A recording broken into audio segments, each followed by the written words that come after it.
আসসালামু আলাইকুম এভরিওয়ান, সবাই কেমন আছেন? আমি তো আলহামদুলিল্লাহ আপনাদের দোয়ায় অনেক ভালো আছি। আজকে আমি একটা ছানা দিয়ে মিষ্টির রেসিপি নিয়ে চলে আসছি, পাতলা শিরার মিষ্টি। আমি এখানে দুধ জাল করে নিয়েছি, দুধের মধ্যে একটু লেবু দিয়ে ফাটিয়ে নিয়েছি। এখন আমি এটাকে ধুয়ে নিব, ঢেলে একটা স্ট্যান্ডের মধ্যে। এই তো আমি ঠান্ডা করে এখন একটা ট্রের মধ্যে আমি নিয়ে একটু ডলে নিচ্ছি।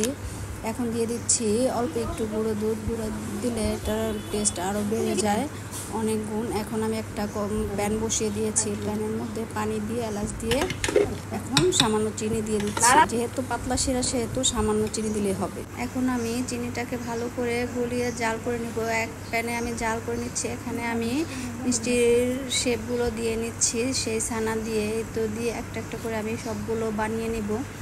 এই তো আমার সবগুলো বানানো হয়ে গেছে, মাশাআল্লাহ দেখতে অনেক সুন্দর হয়েছে। এখন আমি সেই যে শিরাটা বানিয়েছি এটা ভালো করে জাল হয়ে গেছে। এখন আমি সবগুলো ছানা একে একে এটার মধ্যে দিয়ে দিব। দিয়ে এখন ঢেকে 2-3 মিনিট ভালো করে জাল করে নিব। নিয়ে আবার খুলে আরও 10 মিনিট জাল করব। এই তো জাল করার পর আমার মিষ্টিটা হয়ে গেছে। দেখেন কতটা সুন্দর হয়েছে আমার মিষ্টিটা, মাশাআল্লাহ দেখতে অনেক সুন্দর হয়েছে। যেমন খেতেও তেমন মজা হয়েছে। আপনারা বাসায় অবশ্যই ট্রাই করবেন, দেখবেন কত মজা হয়। Thank you.